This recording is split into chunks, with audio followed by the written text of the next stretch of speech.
Hello everyone, welcome to Kaizen Minds Academy. Improve daily, achieve greatly. अभी तक हमने accountancy chapter 1 introduction to accounting में क्या क्या पढ़ लिया था। अकाउंटिंग पढ़ा था, अकाउंटिंग का सारा कंसेप्ट। देन हमने पढ़ा book keeping, accountancy and accounting में क्या डिफरेंस होता है। उसके बाद हमने पढ़ा था what is accounting information and the qualitative features. आज हमें पढ़ना है rest of the chapter which is the topics which are first is your users of accounting information, second हमें बेसिस ऑफ अकाउंटिंग पढ़ने हैं and then this chapter will be finished. ठीक है, तो चलो हम अच्छे से अब स्टार्ट करते हैं। Let's begin.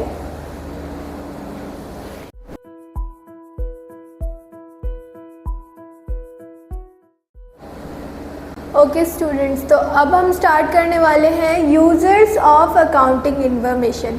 प्रीवियस क्लास में हमने समझा था अकाउंटिंग इन्फॉर्मेशन क्या होता है। तो अकाउंटिंग इन्फॉर्मेशन क्या होता है भाई? द इंफॉर्मेशन और financial reports which helps users in making decision. ठीक है, मतलब जो अकाउंटिंग प्रोसेस के थ्रू जो भी इंफॉर्मेशन मिली जो यूज़र्स को हेल्प करती है डिसीज़न लेने में, दैट इज़ अकाउंटिंग इन्फॉर्मेशन। उसकी क्वालिटेटिव फीचर्स पढ़े थे कि 4 क्वालिटी तो होनी ही चाहिए। क्या थी वो? रेलेवेंस, रिलायबिलिटी और क्या था? Understandability and comparability. ठीक है, ये सब हमने पढ़ लिया था प्रीवियस क्लास में। आज हमें पढ़ना है वो यूज़र्स कौन है, किसे हमारे बिजनेस से मतलब है बेसिकली। ठीक है, तो यूज़र्स जो होते हैं वो 2 टाइप के होते हैं बेटा। एक होते हैं इंटरनल यूज़र्स,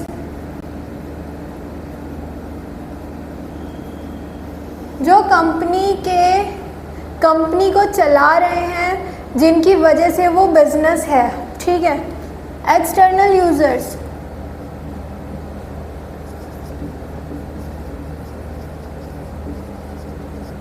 ये आउटसाइडर्स होते हैं, बाहर से कंपनी को वॉच करते हैं अपने पर्सनल बेनिफिट के लिए। ठीक है, तो इंटरनल यूज़र्स कौन हो गए? इंटरनल यूज़र्स बेटा आपके 2 हो गए। ठीक है, हम ऐसे बनाते हैं। एक हो गया आपके ऑनर्स, शेयर होल्डर्स। ठीक है, अगर हम बात करें पार्टनरशिप अकाउंट का तो इन्हें पार्टनर्स भी बोल सकते हैं। ठीक है, ये लोग हो गए। उसके बाद और कौन हो गया इंटरनल में? तो आपकी मैनेजमेंट हो गई। मैनेजमेंट, अच्छा मैनेजमेंट में कौन लोग आते हैं? तो इसमें आते हैं वो लोग जो बिज़नेस को चला रहे हैं, जो बिज़नेस के बिहाफ में डिसीज़न ले रहे हैं, जैसे president, vice president, chairman, CEO, CFO, all the managers in the business, वो सब किस में आ जाते हैं? मैनेजमेंट में। ठीक है, इनको पहले हम एक एक करके समझ लेते हैं। तो ऑनर को बेसिकली बिजनेस के बारे में क्यों जानना है? To check whether business is check whether नहीं लिखते, हम लिखते हैं कि ऑनर को ये देखना है कि क्या बिजनेस अच्छा परफॉर्म कर रहा है, ताकि उसे ये पता लगे कि टू इन्वेस्ट मोर और विथड्रॉ। ठीक है, उसे ये डिसीज़न लेना है कि क्या मैं इस बिज़नेस में और पैसा लगाऊं या अपने पैसे निकाल लो। आई मीन ये बिज़नेस अगर अच्छा परफॉर्म नहीं कर रहा, 5 साल हो गए आप लॉस में हो, आपके कोई भी डिसीजंस ठीक से नहीं हो पा रहे, तो आप क्यों कंटिन्यू करोगे? Just sell the business and get on with it. ठीक है, और टू गेट डिविडेंड और प्रॉफिट्स। ठीक है, मतलब डिविडेंड या प्रॉफिट मैंने पार्टनर्स के केस में बोला, तो इस बिजनेस से आपको अर्निंग मिलेगी या नहीं मिलेगी, पार्टनर को इससे मतलब है। ठीक है, दूसरा, इज बिजनेस रनिंग स्मूथली। क्या बिजनेस स्मूथली रन कर रहा है, कोई प्रॉब्लम तो नहीं है बिजनेस में, एटसेट्रा। ठीक है, तो ऑनर को बेसिकली ये जानना है कि क्या मैं इस बिज़नेस में और पैसा लगाऊं या ना लगाऊं, मेरी अर्निंग कितनी हो रही है इस बिज़नेस से, मुझे जो डिविडेंड मिल रहा है या मुझे जो प्रॉफिट्स मिल रहे हैं वो सफिशिएंट मिल रहे हैं क्या मुझे, क्या मेरी वेल्थ मैक्सिमाइज हो रही है, क्या जो शेयर प्राइस है, शेयर्स का प्राइस है, मार्केट प्राइस, वो इंक्रीज़ हो रहा है, कंपनी की रेपुटेशन बन रही है नहीं बन रही है। ठीक है, मैनेजमेंट को क्या डिसीजन लेने होते होंगे, मैनेजमेंट फाइनल अकाउंट्स की स्टडी करती है ये जानने के लिए कि बिजनेस को प्रॉफिट हो रहा है या लॉस हो रहा है। दूसरा वो ये जानना चाहती है कि whether to expand the business और कॉन्ट्रैक्ट द बिजनेस। कॉन्ट्रैक्ट मतलब पहले हम 3 प्रोडक्ट बेचते थे बट हमें उस एक प्रोडक्ट से ना बहुत नुकसान हो रहा था, तो हमने उस एक प्रोडक्ट को बंद कर दिया, that is contract the business. ठीक है, और क्या डिसीज़न लेना होता है मैनेजमेंट को, तो मैनेजमेंट को सोचना होता है कि बिजनेस किस डायरेक्शन में जा रहा है। ठीक है, इसका फ्यूचर प्रॉस्पेक्ट क्या है।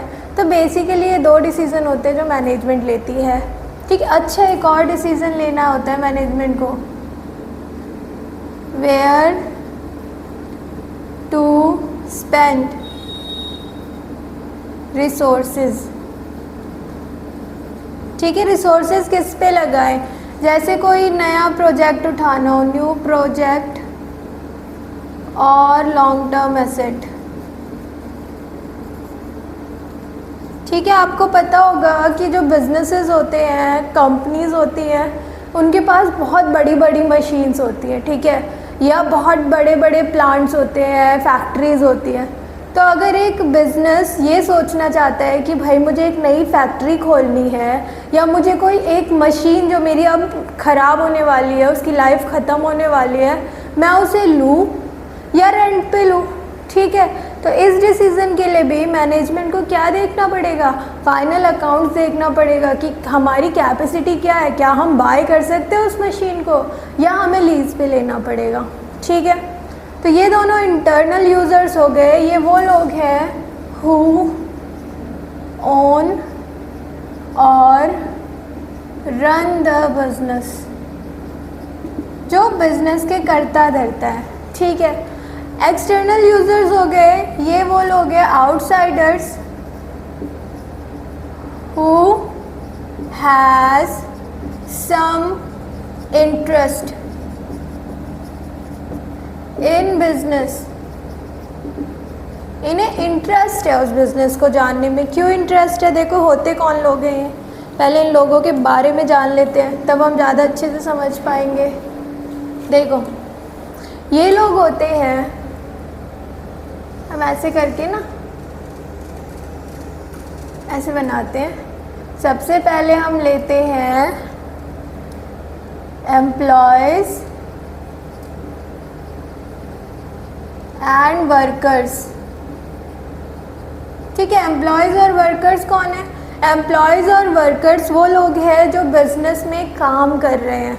ठीक है, तो अगर बिज़नेस अच्छा परफॉर्म करेगा तो इन लोगों को क्या होगा, इन लोगों को सैलरी के साथ साथ बोनस भी मिलेगा। ठीक है, अदर पर्क्स भी मिलेंगे, रिटायरमेंट बेनिफिट मिलेगा नहीं मिलेगा। ठीक है, तो इसीलिए बिज़नेस की इंफॉर्मेशन, बिज़नेस कैसा परफॉर्म कर रहा है, ये एम्प्लॉयज़ क्यों जानना चाहते हैं, because they want to know whether they will get any bonus perks. ठीक है, whether they will get regular salary और वेजेस। उनकी सैलरी वैलरी पे तो बात नहीं आ जाएगी ना, रेगुलरली मिलेगा ना। ठीक है, उसके अलावा पर्क्स में जैसे रिटायरमेंट बेनिफिट्स, हेल्थ बेनिफिट्स यहाँ लिखते हैं।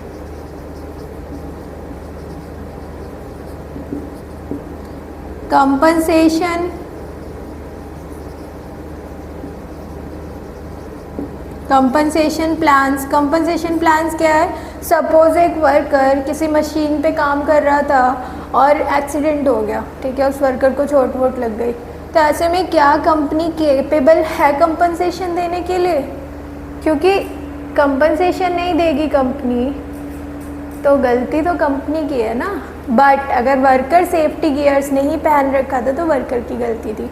बट चलो कोई नहीं, वहाँ नहीं जाएंगे हम, ठीक है। तो ये सब चीज़ें, इन कंसर्न्स की वजह से एम्प्लॉयज़ वर्कर्स देखते हैं इंफॉर्मेशन को, फाइनेंशियल इंफॉर्मेशन को। उसके बाद है banks, banks and financial institutions.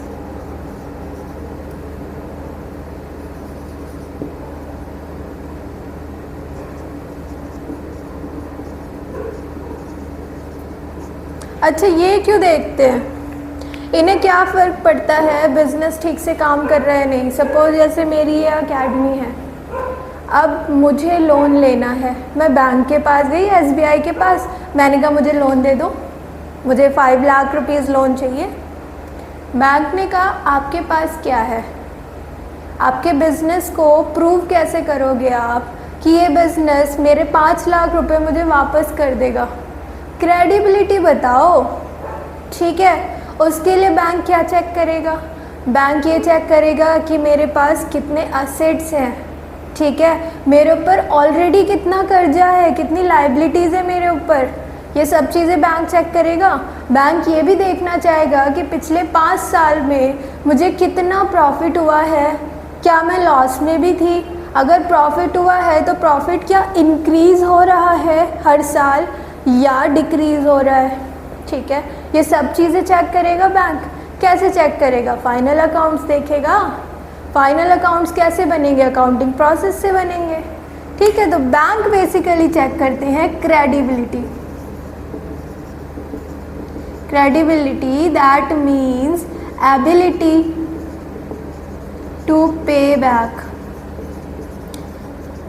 अगर मेरे पास हर चीज़ पॉजिटिव है, मतलब बैंक को लगा कि हाँ इसके पास सफिशिएंट एसेट है, सफिशिएंट लाइबिलिटीज़ इसके ऊपर कम है, ठीक है, प्रॉफिट्स इसको अच्छे खासे हो रहे हैं, दैट मीन्स कोलेट्रल इसके पास है, ये मेरा पैसा वापस कर सकती है, मतलब ये जो बिज़नेस है मेरा पैसा वापस कर सकता है, तो मुझे लोन देगा, वरना नहीं देगा। क्रेडिट स्कोर सुना है बेटा? क्रेडिट स्कोर, जब आप बैंक से या फाइनेंशियल इंस्टीट्यूशन से लोन उठाते हो, ठीक है, या आपने कोई प्रोडक्ट EMI पे लिया है और आप उसे टाइमली पे करते हो, जो इंस्टॉलमेंट्स है वो टाइमली पे करते हो, तो आपका क्रेडिट स्कोर अच्छा बनता है। बट अगर आप उस लोन को पे नहीं कर पा रहे, टाइमली इंस्टॉलमेंट्स पे नहीं कर पा रहे, तो उससे आपका जो क्रेडिट स्कोर होता है ना वो ख़राब होता है। और जब वो ख़राब होता है क्रेडिट स्कोर, तो आपको आगे इन फ्यूचर लोन लेने में बहुत दिक्कत होती है, मिलते भी नहीं है लोन जल्दी फिर, ठीक है। तो वो चीज़ होती है। तो क्रेडिट स्कोर चेक करता है कि आपका क्रेडिट स्कोर क्या है, क्या बढ़िया चल रहा है, आप पे कर रहे हो ना सब लोगों को, ठीक है। बैंक एंड फाइनेंशियल इंस्टीट्यूशन के बाद नेक्स्ट बहुत इम्पॉर्टेंट यूज़र होता है जिसको हम बोलते हैं क्रेडिटर्स। क्रेडिटर्स वो लोग होते हैं जिनसे हमने उधार पर कुछ भी ख़रीदा होता है। बिज़नेस ने क्रेडिट पे उधार पर कुछ भी बाय किया होता है तो उन्हें हम क्रेडिटर कहते हैं, ठीक है। तो ये क्या चेक करना चाहते हैं? सेम जो बैंक चेक करना चाहते हैं, क्रेडिबिलिटी मीन्स एबल टू पे, ठीक है। एबिलिटी टू पे चेक करना चाहते हैं कि जो भी बिजनेस है क्या वो मुझसे सामान उधार पे ले जाएगा तो पे कर देगा, कितने टाइम पीरियड में पे कर देगा, ठीक है। जैसे मुझे ये चेयर्स ख़रीदनी थी एकेडमी के लिए, अब ये चेयर्स मैं अगर क्रेडिट पे उधार पे किसी से लेकर आऊँ, किसी वेंडर से, तो सबसे पहले क्या चेक करेगा? कि मैं पे कर पाऊँगी ना, मेरी कैपेसिटी है पे करने की, अगर नहीं है तो वो नहीं देगा। ठीक है, मेरी रेपुटेशन कैसी है, बिजनेस की रेपुटेशन कैसी है। ठीक है, उसके बाद क्रेडिटर्स के बाद आते हैं आपके जिनकी वजह से आपका बिजनेस चल रहा है, कस्टमर्स। अब कस्टमर्स के साथ बेटा ये है कि ये ना आपके फाइनल अकाउंट्स नहीं पढ़ते बेसिकली, ये मोस्टली आपका रेपुटेशन देखते हैं, इसलिए इनको ना हम जल्दी कंसिडर नहीं करते यूज़र्स ऑफ अकाउंटिंग इन्फॉर्मेशन में। बट कुछ वेल इन्फॉर्म्ड कस्टमर होते हैं जिन्हें जानना है कि बिज़नेस कैसा परफॉर्म कर रहा है। ठीक है, तो वो जानना भी चाहते हैं। तो कस्टमर्स बेसिकली क्या जानना चाहते हैं, प्रोडक्ट के बारे में। चलो कस्टमर्स हम नहीं लिखते क्योंकि बेसिकली ना यूज़र्स ऑफ फाइनेंशियल इंफॉर्मेशन नहीं होते, ये बैठ के आपके अकाउंट्स नहीं चेक करेंगे। ठीक है, तो इनको हम यहाँ से हटा देते कस्टमर्स को, इनका कोई लॉजिक नहीं बनता। क्योंकि अगर देखो आप भी हो, आप एक मोबाइल फ़ोन ख़रीदने जाओगे, सपोज़ आपको आईफोन लेना है, तो आप एप्पल के रिकॉर्ड्स से थोड़ी देखोगे फाइनेंशियल रिकॉर्ड्स। ठीक है, तो इनको रहन देते, इनको नहीं लिखते। आगे देखो, इन पोटेंशियल इन्वेस्टर्स,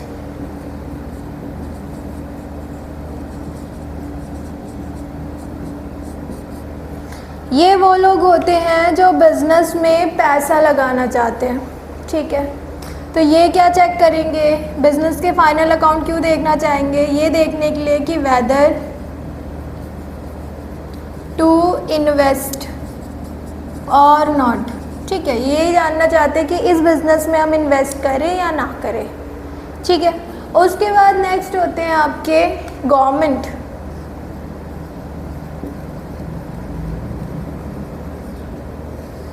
गवर्नमेंट देखो दो चीज़ों के लिए बिजनेसेस को वॉच करती है, बिजनेसेस को स्टडी करती है। वो दो चीज़ें क्या है, एक to make policies and laws. ठीक है, पॉलिसी और लॉ बनाने के लिए बिजनेसेस से रिलेटेड, स्कीम लाने के लिए बिजनेसेस से रिलेटेड, और दूसरा टू रेगुलेट टैक्स लायबिलिटीज़। मतलब क्या बिजनेस टैक्स टाइम से पे कर रहा है, एग्जैक्ट जितना पे करना चाहिए उतना पे कर रहा है। इन सब चीज़ों के लिए गवर्नमेंट बिजनेसेस पे नज़र रखती है। ठीक है, उसके बाद कौन आते हैं भाई, उसके बाद आती है आपकी पब्लिक। अब देखो बिजनेस वैक्यूम में तो चलता नहीं है। ठीक है, आप जहाँ भी स्टैंड करते हो, जहाँ भी आपका बिजनेस है, जहाँ भी आपकी फैक्ट्री है, उसके आसपास लोग तो रहते हैं ना। तो वो लोग जो हैं वो आपके बिजनेस को वॉच ओवर क्यों करते हैं, ये चेक करने के लिए कि क्या जॉब अपॉर्चुनिटीज़ है इस बिजनेस में। पहला, ठीक है, क्या जॉब अपॉर्चुनिटीज़ के बाद जो गुड्स और सर्विसेज ये बिज़नेस प्रोवाइड कर रहा है, क्या वो गुड्स और सर्विसेज हमारे काम की है। दूसरा, सस्टेनेबल है क्या। Sustainable means eco friendly products हैं क्या। ऐसा तो नहीं है ना कि कोई ऐसी फैक्ट्री यहाँ पर खुली हुई है जो एनवायरनमेंट को नुकसान पहुँचा रही है। इको फ्रेंडली है ना, एनवायरनमेंट को नुकसान तो नहीं पहुँच रहा ना इस फैक्ट्री या इस बिज़नेस के यहाँ होने से। जैसे फॉर एग्ज़ाम्पल अभी हम अगर इथेनॉल की बात करें, ठीक है, इको फ्रेंडली कहते हैं उसे, but wherever its factory is there is so much pollution. ठीक है, ब्लैक डस्ट उड़ती है वहाँ। ठीक है, तो क्या वो फैक्ट्री हमें खोलनी चाहिए, वो इको फ्रेंडली है नहीं ना। तो वहाँ की जो पब्लिक है उन पे असर पड़ रहा है, राइट। तो पब्लिक को बिज़नेस के बारे में जानना बहुत ज़रूरी है। तो यहाँ तक आप नोट कर लो, इसमें 2-3 पॉइंट और है, तो मैं इसको थोड़ा सा इरेज करूँगी ताकि स्पेस बन जाए। Okay, note it. अच्छा, ये टॉपिक आई होप आपको समझ आ गया होगा। अपार्ट फ्रॉम दिस एक छोटा सा टॉपिक और बचता है, सिस्टम्स ऑफ अकाउंटिंग, जो हम अभी नहीं करेंगे, ठीक है। और वो कुछ 2 से 5 मिनट का टॉपिक है। मैं आपको एक छोटा सा इंट्रोडक्शन उसका नेक्स्ट क्लास में दे दूँगी, बट उसे डिटेल में डीपली हम पढ़ेंगे चैप्टर नंबर 4 में, ठीक है। बेसिस ऑफ अकाउंटिंग जो चैप्टर है उसमें पढ़ेंगे, उसमें आपको ज़्यादा क्लियर समझ आ जाएगा। नेक्स्ट क्लास से हम चैप्टर 2 स्टार्ट करेंगे। चैप्टर 2 क्या है? अकाउंटिंग टर्म्स, ठीक है। तो see you in the next class. कोई भी डाउट, कोई भी issue, write in the comment section, I will answer. So see you in the next class. Keep studying, stay focused. Bye bye.